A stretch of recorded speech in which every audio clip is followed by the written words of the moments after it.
السلام عليكم ورحمة الله وبركاته. معاكم سمسمة لتعليم الكروشيه. احنا النهاردة هنعمل مع بعض طاقية الصالة الرجالي المنتشرة على الفيس وكل بيبيعها في مصر او في الدول العربية، وده شكل من الاشكال. تمام، انت ممكن تعمليه كمشروع وتبيعي.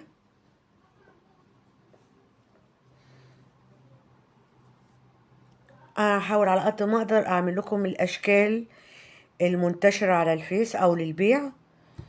فيديوهات. تمام. بعتذر لكم طبعا لاني بقالي فترة كبيرة ما بنزلش فيديوهات، وده كان بسبب وفاة اخويا الوحيد. ف اللي متابعني على الفيس عارف طبعا، واللي مش متابعني على الفيس ويوتيوب بس فانا بعتذر لهم، لان عدم تصوير الفيديوهات طبعا كان صعب ان انا اصور في حالة الحزن اللي احنا كنا فيها. تمام، فانا اوعدكم على قد ما اقدر ان انا انزل فيديوهات. قبل ما نبدأ ونقول بسم الله، لو مش مشتركة في القناة وأول مرة تشوفي قناتي، من فضلك أتمنى الاشتراك وتفعيل الجرس وعشان يوصلك كل جديد واللايك. تمام. معلش أنا لسه عشان يمكن بقالي كتير ما عملتش فيديوهات، فلسه مش مدركة أتكلم زي الأول. تمام، معلش سامحوني، وهنقول بسم الله ونبدأ. أنا هنا مستعملة خيط أليزا ديفا. تمام، وبستعمل إبرة 2 أو 2.5 حسب ايدي، اذا كانت الغرزة ضيقة او واسعة، فانت بتستخدمي حسب ايدك. تمام. وفي اللي بيعملوا الطواقي بالقطن الايطالي. هنقول بسم الله ونبدأ. ب5 سلسلة، ادي 1 2 3 4 5. هنقفل بمنزلقة في اول سلسلة،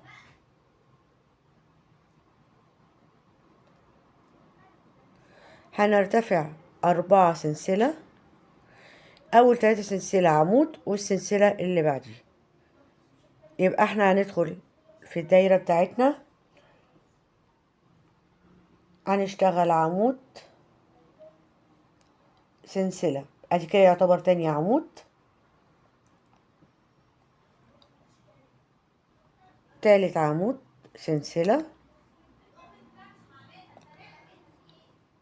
رابع عمود سلسلة، خامس عمود سلسلة،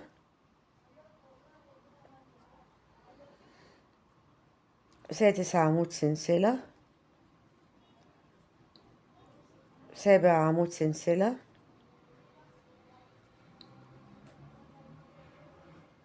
تامن عمود سلسلة. وهنيجي نقفل في تالت سلسلة. احنا في الأول عملنا 4 سلسلة، يبقى في تالت سلسلة هنقفل بمنزلقة.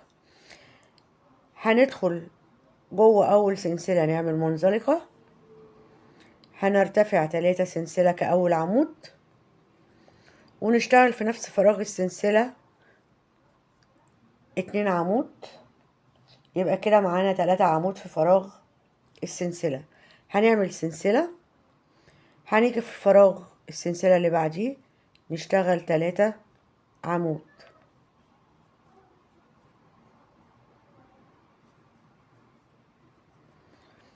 سلسلة، هنيجي في فراغ السلسلة اللي بعديه نعمل 3 عمود،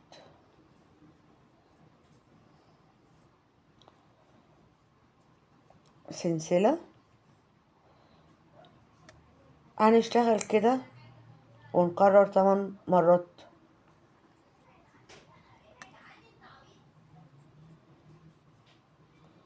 تمام، هكمل السطر عشان ما اطولش عليكم وارجع لكم تاني. خلصت السطر، اخر حاجة عملتها سلسلة، واجي عند اول عمود نشتغل نعمل منزلقة. تمام كده، هنطلع 3 سلسلة كأول عمود فوق أول عمود، هنيجي نشتغل في تاني عمود، هنشتغل في العمود التالت 2 عمود، ادي 1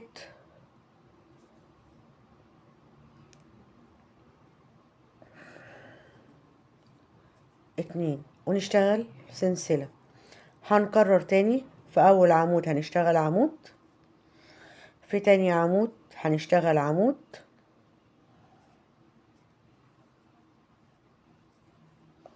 في تالت عمود هنشتغل 2 عمود، وهنشتغل سلسلة. طبعا ايدي بتفرق عن ايدك، تمام. في ناس بتعملها 4 عمود بدل 3 عمود هنا، وبدل ما تعمل سلسلة بتعمل 2 سلسلة. فانتي حسب ايدك والابرة، يعني ايدك والخيط. ايدك مرخية، تمام، يبقى تعمليها سلسلة. لو ايدك شدة اعمليهم 2 سلسلة، وفي الاول 4 عمود بدل 3، تمام. برضو هنكرر، في اول عمود هنشتغل عمود، العمود التاني هنشتغل عمود، العمود التالت نشتغل 2 عمود، تمام كده. انا هكمل السطر وارجع لكم تاني. خلصت السطر ورجعت لكم تاني. هنرجع نرتفع 3 عمود كأول عمود فوق أول عمود، هنيجي نشتغل في تاني عمود عمود، ونشتغل في تالت عمود عمود،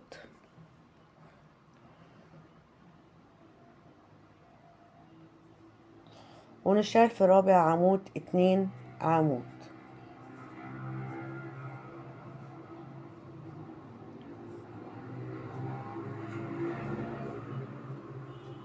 سلسلة. هنيجي نشتغل برضو في أول عمود هنشتغل عمود، في تاني عمود هنشتغل عمود، في تالت عمود هنشتغل عمود، وفي رابع عمود هنشتغل 2 عمود، سلسلة، تمام. انا مش هكمل السطر وارجع لكم. احنا هنشتغل بنفس الطريقة كده بتاعت السطر التالت والرابع. هنفضل، او بمعنى اصح التالت هنكرره لحد ما نوصل للقطر اللي احنا عايزينه، لو بنعمله مقاس اطفال او مقاس رجالي، تمام. احنا بنعمله لو مقاس رجالي في حدود 15 سنتي قطر الدايرة، لو اطفالي بتبقى ب12.5 13.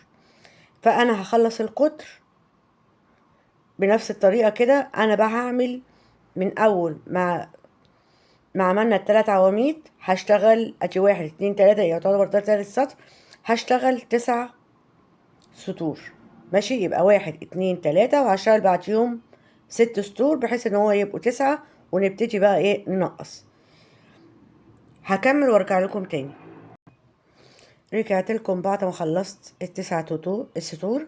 ادي 1 2 3 4 5 6 7 8 9، تمام. انا قفلت كمان بمنزلقة. هاجي اعمل منزلقة في تاني عمود، ونطلع ب3 سلسلة، وهنيجي نشتغل في العمود اللي وراه عمود، العمود اللي وراه هنشتغل عمود، هنشتغل في العمود اللي بعديه عمود،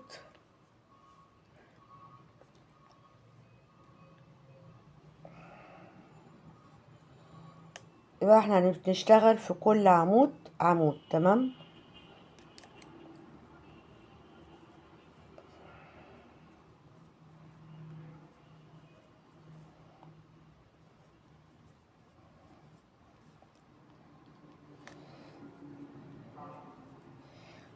هنسيب اخر عمود، تمام. يبقى احنا هنا نعتبر سيبنا اول عمود وسيبنا اخر عمود. هنشتغل سلسلة، وهنيجي في فراغ السلسلة هنا نشتغل عمود، سلسلة. هنيجي نسيب اول عمود ونشتغل في تاني عمود، ونرجع نشتغل في كل عمود عمود، واخر عمود نسيبه، تمام كده.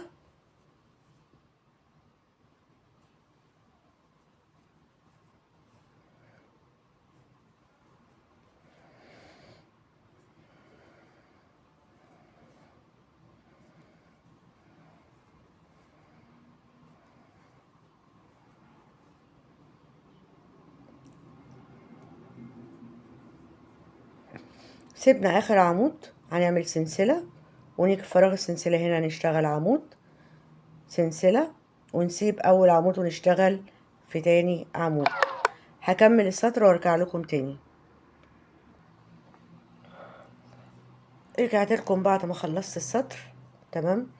هنيجي السطر اللي بعديه برضو هنعمل منزلقة في تاني عمود، هنرتفع 3 سلسلة ونشتغل في كل عمود عمود،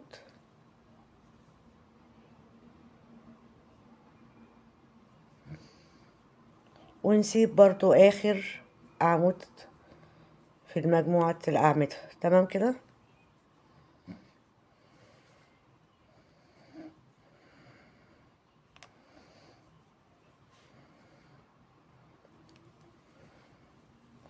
هنسيب برضو آخر عمود، يبقى احنا بنسيب أول عمود وآخر عمود سلسلة.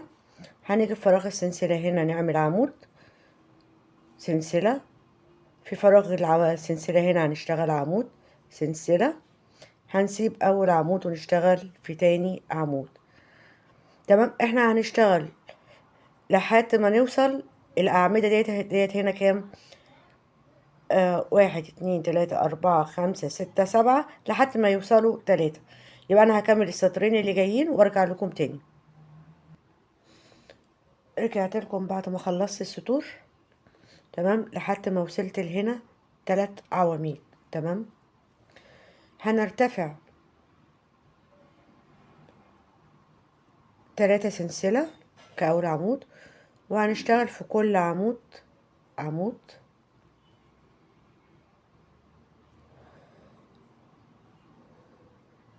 وهنيجي في فراغ السلسلة نشتغل عمود، هنيجي في العمود نشتغل عمود،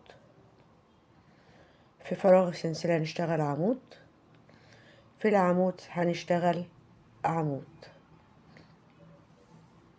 طبعا عشان ما اطولش عليكم انا هكمل السطر كله كده أعمدة. تمام. في فراغ السلسلة هنشتغل عمود، وفي العمود هنشتغل عمود.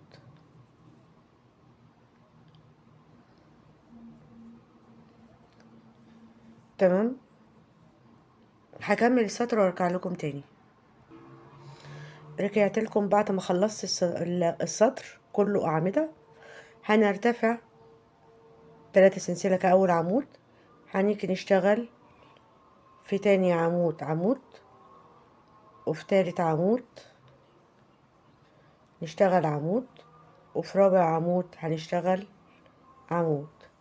يبقى احنا عملنا 4 أعمدة 2 سلسلة. هنسيب أول عمودين ونشتغل في العمود التالت عمود، في العمود اللي وراه عمود،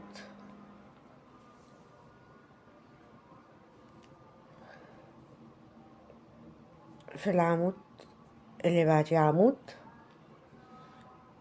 وفي العمود عملنا كده العمود الرابع، ونشتغل 2 سلسلة، نسيب 2 سلسلة ونشتغل في العمود عمود. احنا هنكمل السطر بنفس الطريقة. تمام. هكمل السطر وارجع لكم تاني.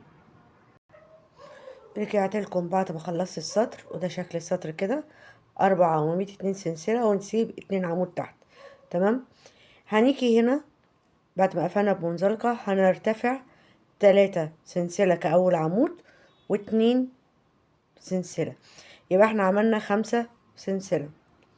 وهنيجي في رابع عمود نشتغل عمود، وهنشتغل في فراغ 2 سلسلة 2 عمود،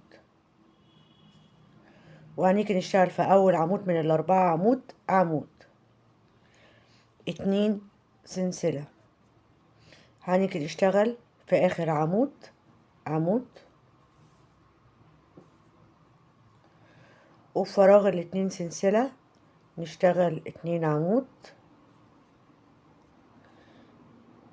ونيجي في أول عمود هنشتغل عمود 2 سلسلة. بصوا الشكل. تمام. أنا هشتغل 4 سطور بنفس الطريقة. احنا اشتغلنا ادي 1 2 ونشتغل سطرين كمان يبقوا كده 4، وارجع لكم تاني. رجعت لكم بعد ما خلصت ال4 سطور مربع جراني بين 4 أعمدة. تمام. هنرتفع 3 سلسلة كأول عمود، هنيجي في الفراغ ال2 سلسلة نعمل 2 عمود، ونشتغل في كل غرزة بعد كده عمود.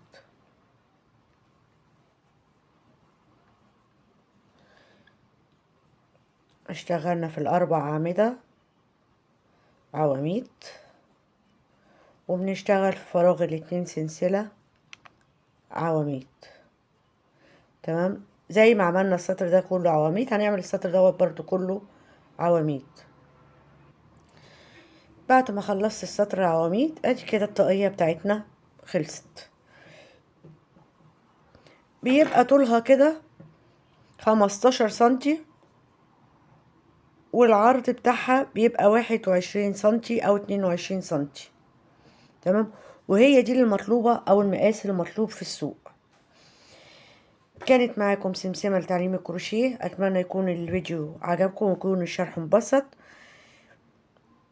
وقبل ما اقفل الفيديو ما تنسوش تفعلوا زر الجرس عشان يوصل لكم كل جديد، ومستنية تعليقاتكم. ولو في شكل معين لطاقية عايزاني اعملها ابعتولي. انا عموما كده كده ان شاء الله هكمل بقية الاشكال بتاعة طواقي الصلاة.